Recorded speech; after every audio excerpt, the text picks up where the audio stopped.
Welcome to another episode of Before You Kill Yourself with your host, Leo Flowers. I am Leo Flowers. Today's guest is Danét Palmer, who's going to talk to us about her new book, Baptized by Love, How I Found Present Joy and Never Let It Go. Never let it go. Boom. That's not even a song. I just felt like singing it. Danét's ability to unflinchingly express her raw innermost thoughts and feelings during moments of darkness and coming into her own light provide a powerfully transforming read. This memoir is a story of forgiveness, redemption, and the restoration of self-love and abundant joy. A resounding promise that no matter the heartbreak, violence, or trauma you've experienced, you can use your pain to uncover a life of present joy.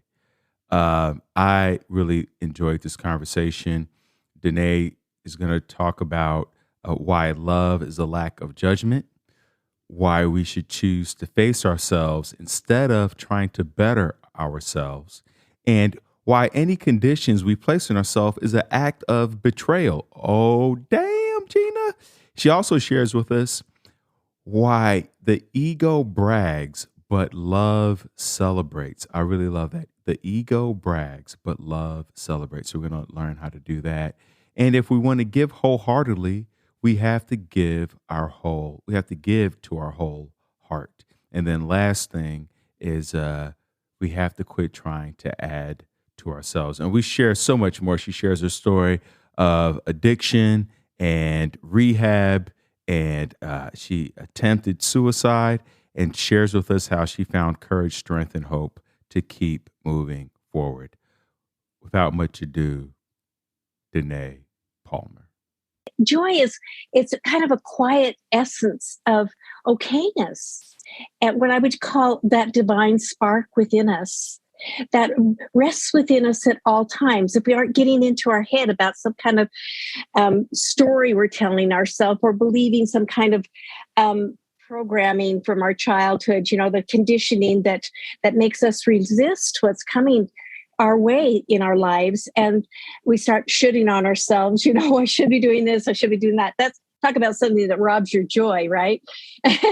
Because there's no such thing as should. That's a made-up experience. That's a made-up story. There's no should. There's only what is. And recognizing that what is resting in the quiet joy of being. I love that, because I definitely should myself to death. And I recognize that a lot of those shoulds come from other people's expectations. It comes from the expectations of my parents, of society, of social media, of my teachers. And I think that's, I turned 46 recently. And I think that part of the midlife crisis that people talk about is that you recognize you've been living most of your life up to that point on someone else's programming, trying to live someone else's story. And then you get into your 40s and you recognize that no longer serves you. It no longer works for you. It no longer brings you peace and joy. I mean, and that's when the real work begins. That's when it becomes scary, because now you have to create your own story. And you're like, well, how do I separate my story from everybody else's? Right. And so often when we're faced with crisis in our life, that critical moment where we choose to face ourselves, rather than, what we have a tendency to do, as long as we think we can get away with it, we have a tendency to try to better ourselves, right? So we read the next improvement book, or we do the next seminar, or whatever, but we don't come back home to ourselves. And so we're always trying to add something new to our storyline, but we're not our storyline. We are the essence of being beneath the storyline. And so when we finally decide, wait a minute, I don't want to feel like I'm, walking around in the storyline written by someone else. I want to know myself, like that, like one of the most famous statements of all spiritual literature, anything, know thyself. And it's critical. Know thyself is really letting go of all the judgments, all the conditioning, all of the things that you've been told you were supposed to be, to just be present within yourself sometimes it just starts out with taking that deep breath, right? And just letting the rest lead.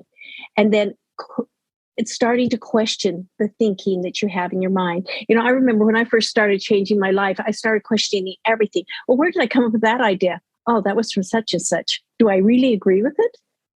Or did I just think I was supposed to feel that way? Well, how much pain has that been causing me? Am I willing to let that go in favor of this present moment of joy that I could experience without it? Yes, I am. And just peeling back each one of those things and questioning, being really willing to question the conditioning of my mind, because it didn't come from me. It was the shit I adopted out of the parents and the, like you said, social media, the expectations of all of the adults and the primary figures in my life. And when I couldn't live with that reality that I had been walking in, I had to make another choice. And I think we all come to that place at a certain point in our lives, like you said, in your 40s. Danét, you said so many powerful things that I want to unpack. I'm too excited right now. I'm too giddy. I'm not even in a joyful place. I'm in a giddy space. I want to go back to when you said, choose to face ourselves instead of bettering ourselves. Yeah. And here's why that resonates for Leo Flowers. And yes, I refer to myself in the third person. I recognize that in trying to be better than my dad, be better than other people, that means I'm coming from a place of I'm not accepting who I am and who they are and who we are. And it can place me into a state of inadequacy. Because if I was content and joyful with who I am, then there's no need to be better. And if I can interject here, yes, you can't really improve on who you truly are. You can learn new techniques, you can learn new skills, you can improve your pedigree, but you can't really. Who you are is complete and whole. But until you face that and quit trying to add something to yourself, you don't realize there's nothing wrong with you. And it's such a crucial aspect of living in present joy is to realize there's nothing wrong with you. The way that you are, that's the only way you could be. How do you know? That's the way you are.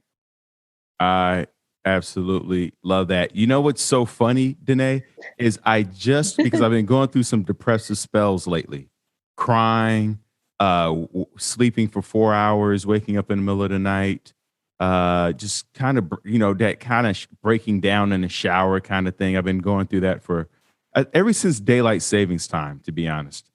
And one of the things that I do when I recognize these depressive spells is I unplug from most things. I stop reading the self-help books. I don't read the news. I don't watch the news. I use it as a time to lean into laughter and joy. So I watch a lot of comedy stuff and I stop trying to improve myself. And when I tell you, I find more peace and joy in that space than like, I gotta listen to the next self-help book or the next, hot 10 ways to blah, blah, blah. Right. Just to let go and just be. Yes. It's everything. It's everything. It's everything. It seems so contrary to the conversation out there in the world, right? That's constantly improve yourself, make more, do more, and then we wonder why all of our energy is depleted because we've left ourselves behind on the quest to become something else. You can't be something else and be happy. You are what you have. You are the great gift of you in the universe, and to love that, to just relax into that is where we really rest in present joy. I love that. And, you brought up something else that was beautiful in terms of, the conditioning is really the voice of the shoulds in our mind. Yeah. And we forget that we have the power to be the conditioner. Right. Like I put the conditioning in my hair. Like nobody else is putting the condition. I don't have hair. I'm bald, but I'm just, But we spend most of our lives letting other people put conditioner or conditioning in our head. And then we realize that we are the conditioner. I'm the conditioner. Right. I determine the conditions. I determine the circumstances. I determine the boundaries of my Exactly. life. And that can be scary. Mhm. It can be scary, but it can also be extremely liberating. Mm. Tell me more about Because that. at first it's scary because you're used to accepting the conditions that other people have placed on you, the conditioning of what a good person should be, all the things you've adopted from your primary figures in your life growing up. And if you start to get that experience, which all of us run up against, sometimes we try to stay ahead of it, but we start to have an experience where we're just not satisfied. No matter how hard we try, we're just not satisfied. And it's because we have stepped away from our true being, right? And so we've let the conditioning tell us who we're supposed to be, how we're supposed to act, and we won't ever measure up to somebody else's idea because they won't ever know us like we know thyself, right? And so if once we turn ourselves back around to ourselves, really, and decide, okay, wait a minute, only I'm telling myself those conditions I adopted belong to me now. I'm the one that's saying I'm not good enough, that I need to do this, I need to make more, I need to improve myself, I need to be better at this. I'm the one that's telling myself all that now. Is that the way I want to keep treating myself? For me, to recognize that love is the zero point, the common denominator that connects us all. Love is the essence of my being, and anything that deviates from that, I'm betraying myself on some level. And so, if it isn't loving, I'm lying to myself. If it isn't loving, I'm lying to myself. Please hold on. Let's slow everything down, people. Everybody take a seat and relax. Put your feet up. You said you are betraying yourself. I want to dig more into that because so much talk is about infidelity and cheating and how to know if someone else is cheating on you. There's not enough talk on how to detect when we are betraying ourselves. Danae, can you please go deeper into that? Okay. So every time that I tell myself that who I am isn't enough, I'm betraying myself. I'm all I've got. How could it not be enough? That is my gift to the world, right? So rather than, okay, or if I'm telling myself I need to be better in order to be happy, I need to have these things in order to get that, those are all that conditioning I'm placing on myself. And if it's not loving, if I'm telling myself, I want to get to know Leo because it feels yummy inside.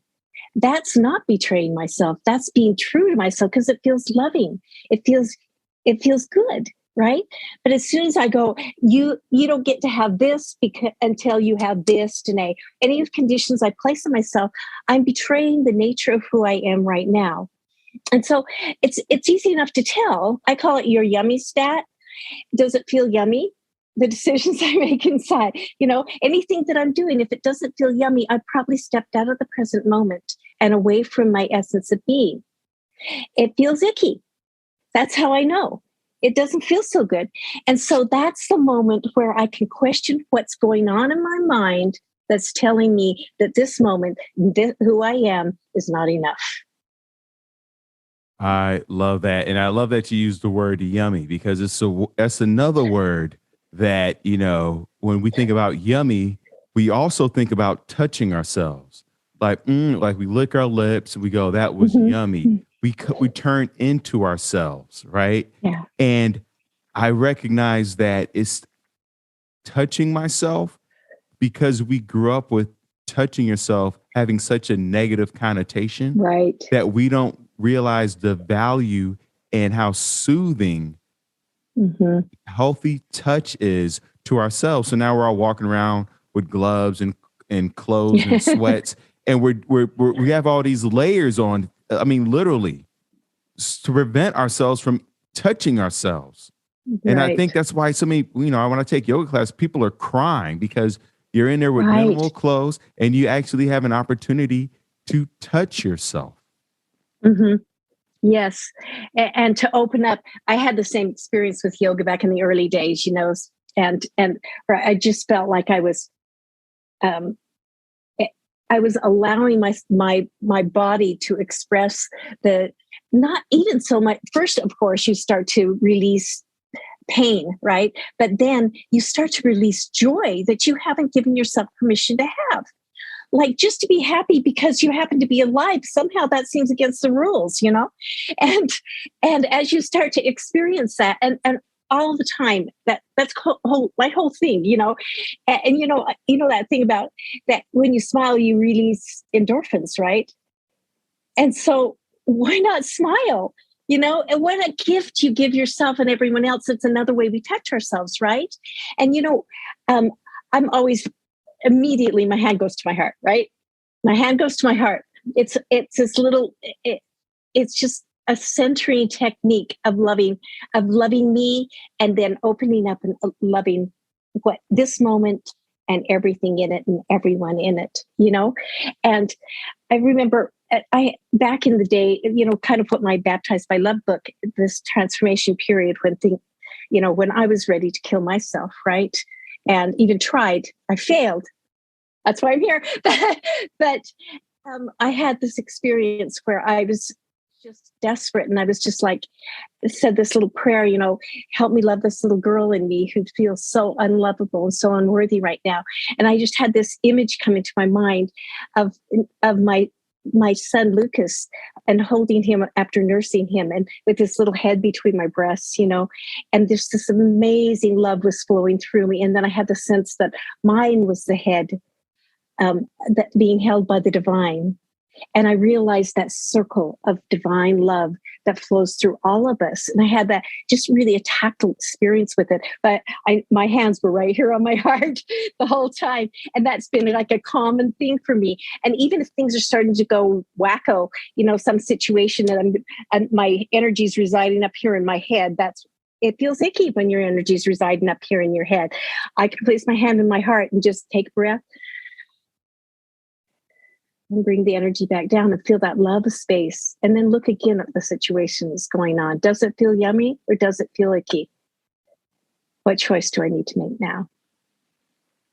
Oh, my girlfriend's going to be like, why are you saying yummy all the time? I know.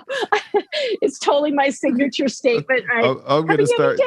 I'm going to start saying that. Yeah, yummy and icky. I mean, it's so funny, and those are two phrases that connect us all. Because I think, one of the reasons why people may not even go to therapy or get involved is a lot of the terminology seems so foreign to us. It's almost like ordering a drink at Starbucks is like a Bente, mocha, Right. grande. Like what? Like I don't know what that is. I'm old. I don't want to learn a new language. And so Right. yummy and icky, it brings us right back to our when we were kids. Is there something nostalgic and comforting about even Right. using those words? And so simple, right? Yes. All of us can relate to it, whether you're a little teeny kid or the little kid in you now that maybe you've forgotten has such a strong voice inside, Yeah. How old were you when you attempted?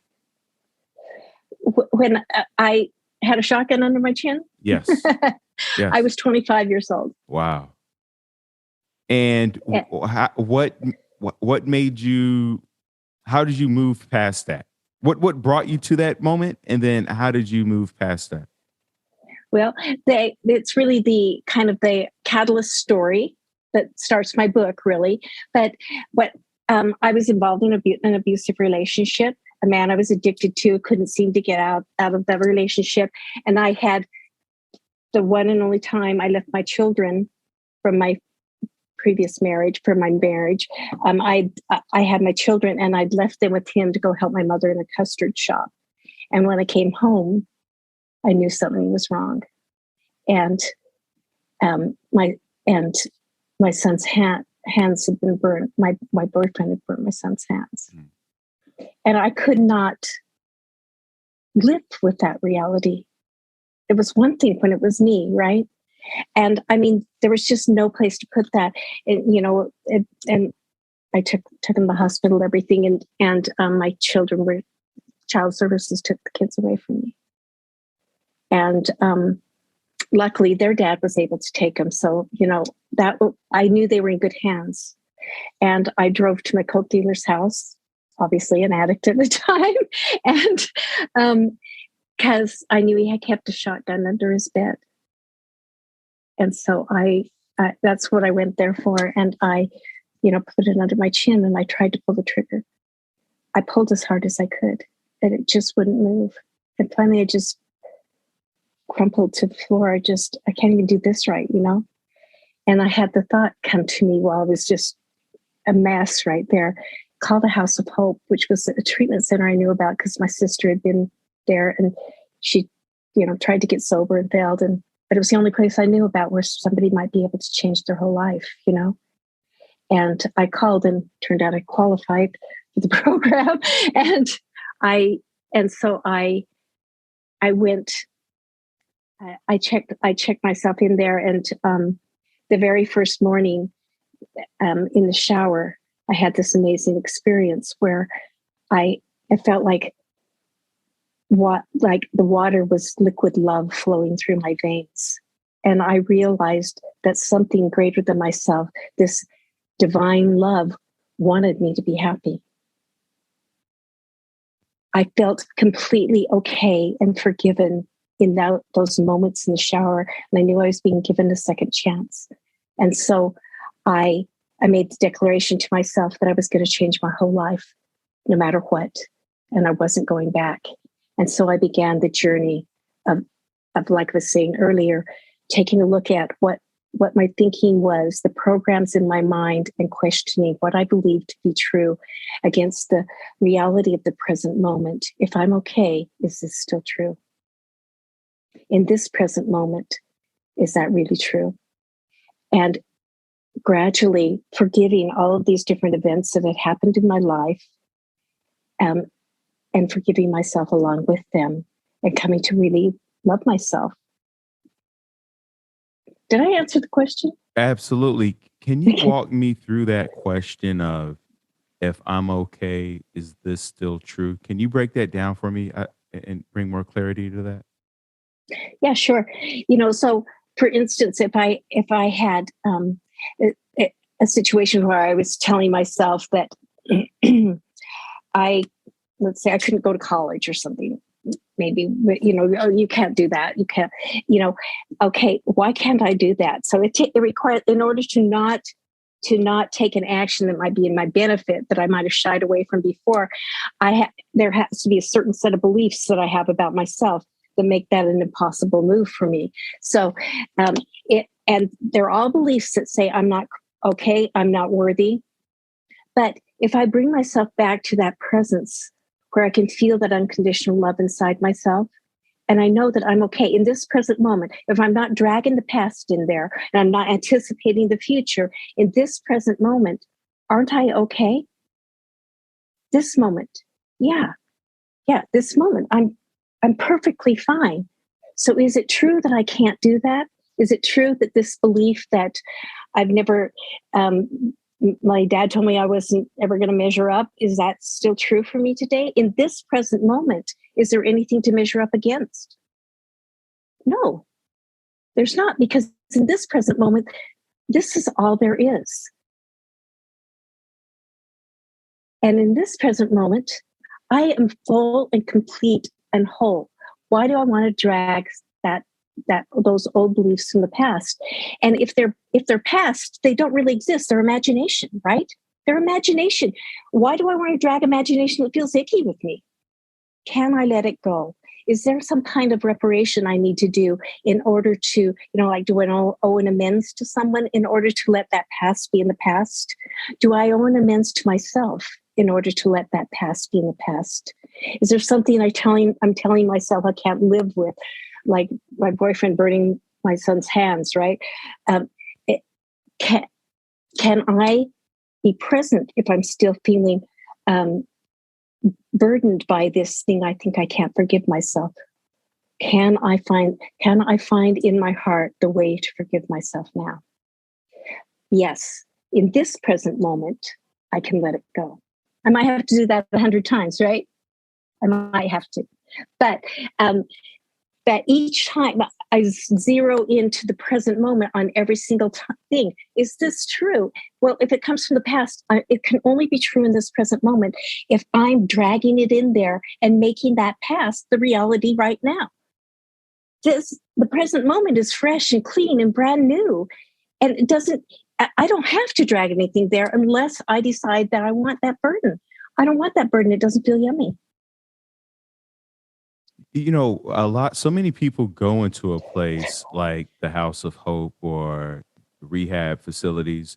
And what I find is the transition out of is such a huge challenge, right? That first week, that first maybe 30 days where now you're not in this controlled setting. What were some of the things that, if you recall, that you were purposeful and intentional about once you left the House of Hope? First, I'm assuming that was a place that you stayed for a while, or was Yeah, it just a yeah, day? So when yeah. what were some of the things that they or skills that they instilled or taught you? And then how did you manage that first 30 days? Now you're free and, I mean, free, but now you're not in that facility. What did that look like? So, as you know, I tried to do all the recommended things. Well, first off, I met someone who I thought had everything I wanted. Right? I'd heard him speak at a meeting, that first outside meeting. Her name was Betty, and she used to have her signature pitch at the end of every pitch was "Live life, I dare you." And I loved that about her, and so I called her my Yoda. And so I started working with her, and I met with her, right as I was getting out of the house, and I met with her at least weekly, and just spent hours just, I just dumped anything that I thought, whatever story I was running at the time or anything like that, and sifted through it with someone who didn't judge me, because love is lack of judgment, right?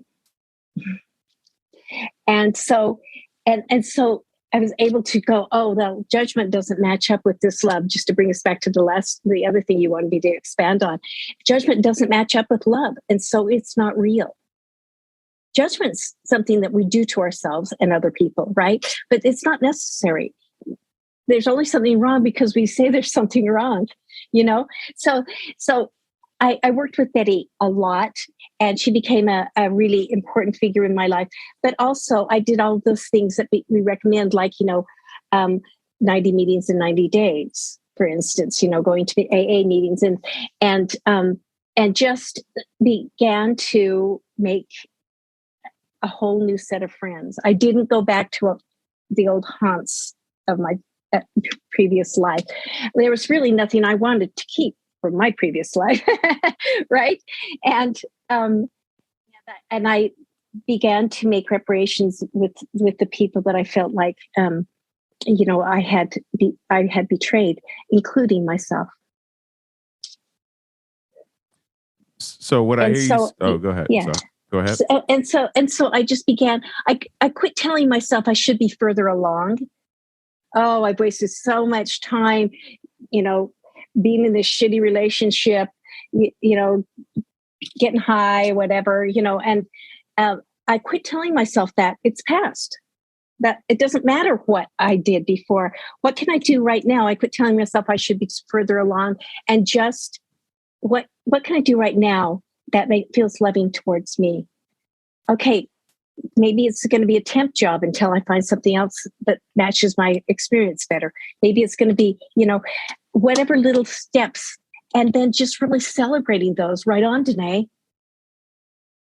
You're doing great. Just really celebrating those things, and being willing to stand up and have my own voice about the groovy things that I was doing. Instead of waiting for the really great, groovy, all-star moment that I thought I needed in order to be a valid human being in this world, I championed myself for the amends I made today, the great job I did at the office today, or whatever. And I shared it with another human being.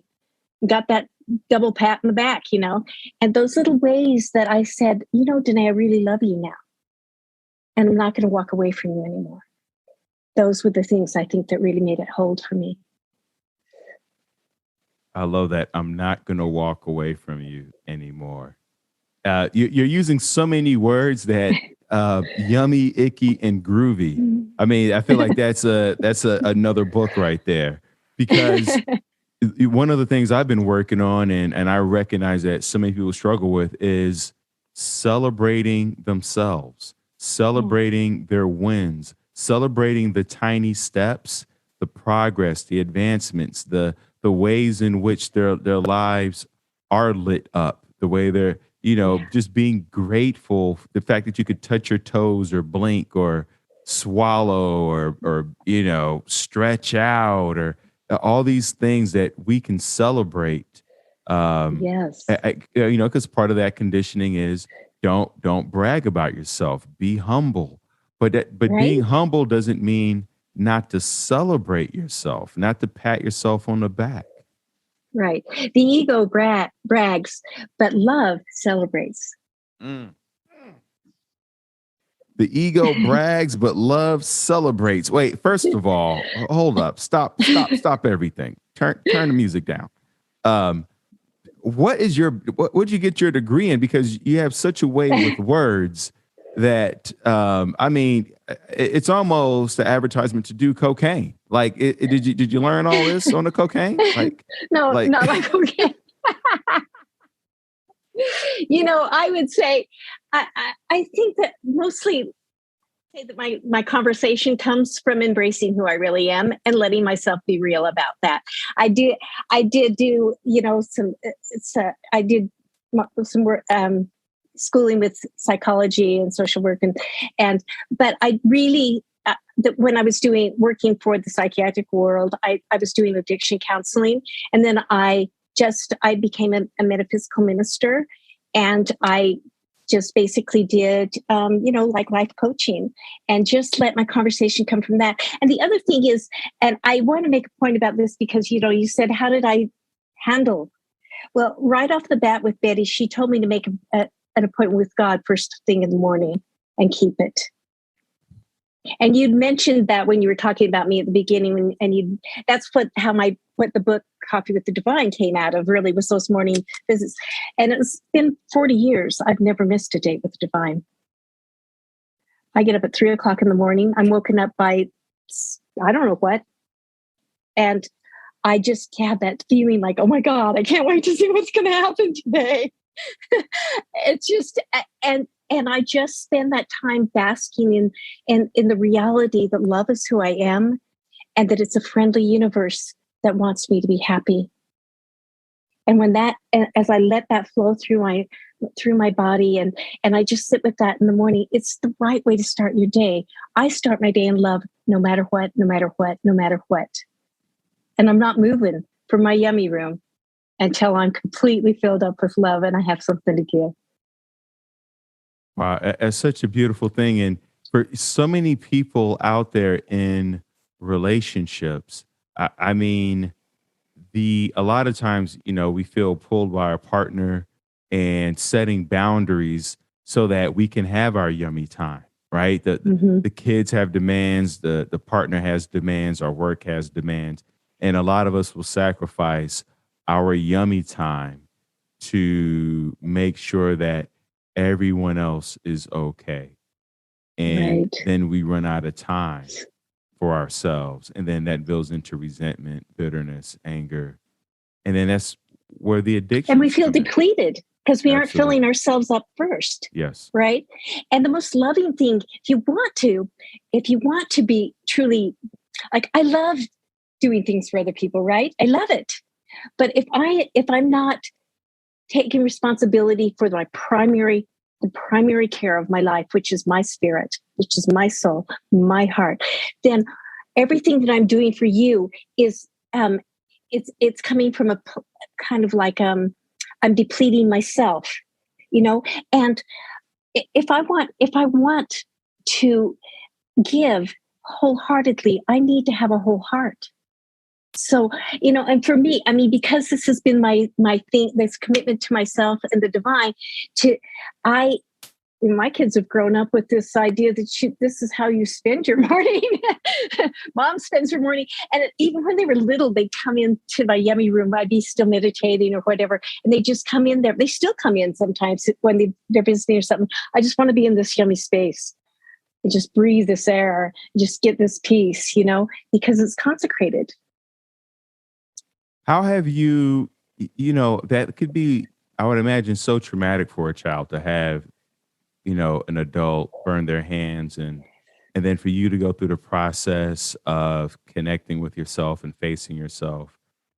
How have you been able to communicate with your kids so that there is a reestablishment of connection? What did that did you all go to therapy together? Did you journal? Like, what was the process of reconnection? Well, as they were pretty young. He was only 2 years old. But so my two oldest children that were around at that time. They were pretty young, and as we began to spend time together again, pretty regularly. Their dad's a really groovy dude, so um, as soon as it looked like my life was getting together, we made regular visits, and then they got longer and longer. But we talked. Nothing was off the table. I didn't try to decide the kids weren't old enough to know stuff. If they had a question, they were going to get the true answer. And because because shame is so toxic to our souls, that part of my primary work and what I think is so crucial for all of us is to recognize that squeezing and that kind of sick feeling inside when you feel ashamed. Shame means that you've abandoned yourself. It's shame means that you walked away, like we just talked about, and you're thinking that by beating up on yourself, by not loving yourself through this, that you're feeding that unworthiness inside. But so anytime I felt that feeling of shame, I knew that I needed to face, what is it that's going on here? What am I telling myself about myself when I'm feeling this shame right now? And a lot of times it'd be like, I never should have done that in the past, right? Well, is the past here right now? Is there something you can do with it today? Can you put a pin in it? No, it's nowhere. But right in this present moment, I can be whole and I can forgive myself. I did the best I could. It was a shitty job. But it got me to exactly the pace I am right now, and I wouldn't trade it for the world. And so that I could start to dispel that. And sometimes I just work with the energy. There's no that kind of free floating shame we sometimes have. And just feeling that where the tightening was, where the sickening feeling inside was, and just recognizing that energy and letting love flow up. Just breathing it through and letting it move the energy out with the determination that I no longer wanted to be someone ashamed, but someone that had courage.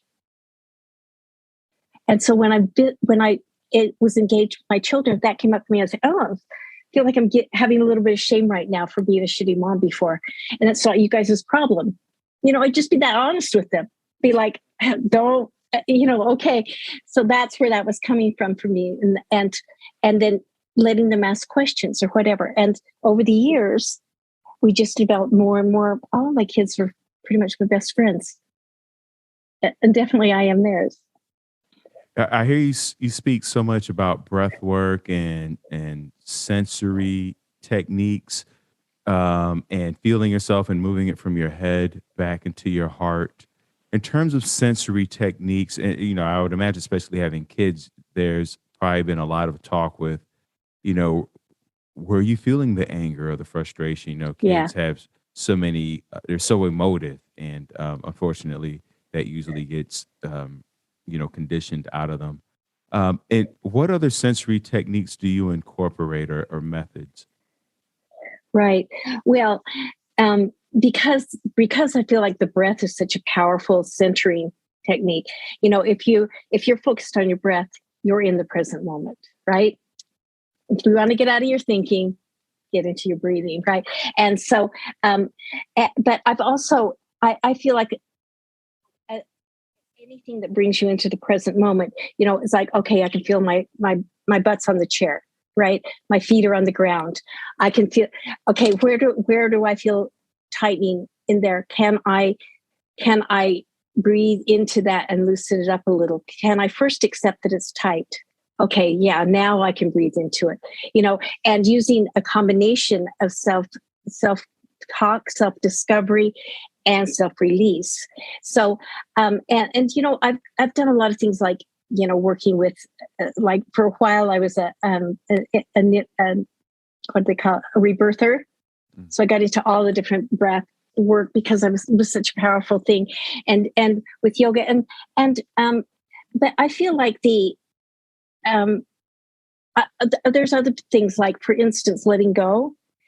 One technique that I used early on, and I'll often hear myself, I'll be working with somebody and I'll be like, okay, pick up that pencil right now, right? You pick up the pencil, now let it go. And that's all letting go is. You can't almost let it go. You either drop the pencil or you don't, And so just using even little techniques like that, right? So that you can physically experience the release that you're trying to have. Because release is really what it's about, where you're talking about emotions that are feeling icky, right? You want to release those. You're resisting what is, and that's why you feel icky. That resonates so much. I was in Belize recently, and they had these jaguar carvings out of jade stone. I think it was the Mayans who carved these. And I remember going to pick one up, and it was like the size of my hand, and it was so heavy. It was like 100 pounds. Like jade stone is extremely heavy. But I remember thinking when I picked it up how wonderful it would be to have this as a paperweight, because when I do feel heavy, overwhelmed, the physical act of picking up something so Beautiful. heavy and then placing it down, it kind of signals to my brain to go ahead and release. Or Beautiful. even placing my hands in cold water, or my feet Nice. in cold water, or walking on a sandy beach. All these sensory things Yes. that, because like once again we're so covered in clothes and things and scents, and we got our noise canceling headphones on, so Right. we can't determine the sound and texture of things. We have to get back Yeah. to that, get back to the Yeah. body. Yeah. In a lot of your story, you've shared, doing breath work, making amends, grounding ourselves into our body, the self talk and asking questions and coming into awareness, having a mentor. You had your Yoda kind of guide you through Hmm. things. Was there any other, and then also, checking yourself into a facility, you called and asked for Yeah. help. Is there any other part of your journey that has helped you move forward, find hope, find strength that we haven't Well, discussed? I would just say that a lot of healing is about also, um, the next part is in some way, generally, whether you do it specifically like I did with coaching other people, or just by nature of your friendships, you find that as you heal, at least I've seen this with most people and with myself, there's an innate desire to then give it away, right? So you start helping other people. You find yourself, and I'm not talking about diagnosing other people and telling them what they're doing wrong with their lives. I mean, you see that shit sometimes too, um, but I'm talking about that thing that happens inside of us, this yummy gratitude feeling that almost feels too big to hold. And then it's like the universe brings someone in your life and you see a little piece of old Danét on that person and you go, hey, you know, yesterday was just like this, and or oh, I used to do a similar thing, but then I had this experience, and you find yourself passing the baton, I like to call it, to someone else, and the cycle keeps going, so that it's really the way we heal the world, I think. Yeah, where are you from, Danét? Well, I was born in Laramie, Wyoming. I have a twin brother, and but I lived in Utah most of my life. And this book, Baptized by Love, the stories take place in Utah, most of them. And now I live in Los Lunas, New Mexico. It's a little small community just south of Albuquerque, New Mexico, because my husband and I are kind of empty nesters now.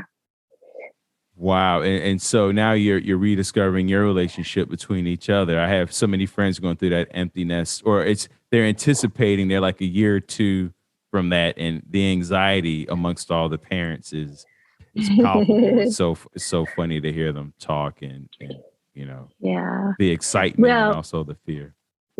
Well, we're loving. I mean, we both are still working. I mean, I'm doing this thing, and he's still working, and he has stage 4 kidney cancer, and that's been a groovy journey too. And I do talk a little bit about that towards the end of the book, because it's what reality is right now, and the grace with which we have accepted that experience and made it and just wrapped our love around it has been really powerful for us too. And so. That's kind of, who would have guessed that's what our empty nesting would look like, right? I love that. We wouldn't miss it, because it's what we have. Tell people where they can find you and all the things. Plug all your things. All right. Well, I'm promoting my new book, Baptized by Love: How I Found Present Joy and Never Let It Go. And you can find it on, like Amazon, Barnes and Noble, some of the independent bookstores. I'm listed with the independent bookstores. And you can find me on my website, theyummyway.com, of course. and there, you either there or any of the podcast platforms, you can find my podcast. It's the Yummy Way Podcast. And let's see, or you can reach out to, I'm on Facebook. It's Danét Palmer. And I also have Living the Yummy Way Facebook group on there. And let's see what else. And I'm on Instagram, Danét the Yummy Way on Instagram. And you can always email me at danét@theyummyway.com. I love it. And we'll have a link for that in the show notes. And then last question to Danét. Yes. Because I always imagine there's one person listening in who may be on the precipice of wanting to end their life. Before you kill yourself, what would you say to them, Danét Palmer? Look yourself in the eye first and find a place where you can experience some love. If you have to borrow it from the children you love, anything like that, look yourself in the eye. Face yourself. Face yourself right now. Give yourself a chance. And then reach out to another human being. Anyone. Grab somebody at the bus stop if you need to, and share your truth with another human being. Don't let yourself be alone. Face yourself and then be with someone else. I love that. Don't let yourself be alone. And the power of saying grab anyone, even at a bus stop, is to say that it doesn't have to be a PhD or PsyD or a credentialed professional. Just connecting with another human being lets us know we're not alone. Thank you, Danét. Thank you, listeners, for tuning in. Remember, this podcast is not a substitute for you going to get help, whether you go to the House of Hope, whether you talk to somebody at a bus stop, or whether you call the 1-800-SUICIDE or 1-800-273-TALK. And if you're, in Mexico or Budapest or Kiev, wherever you are in the world, there are international suicide hotline numbers for you. You can talk, you can chat, you can text. You can always go to thrivewithleo.com for one-on-one coaching with yours truly. Let's get to tomorrow together. Thank you so much, Danét. Thank you so much. It's been a joy.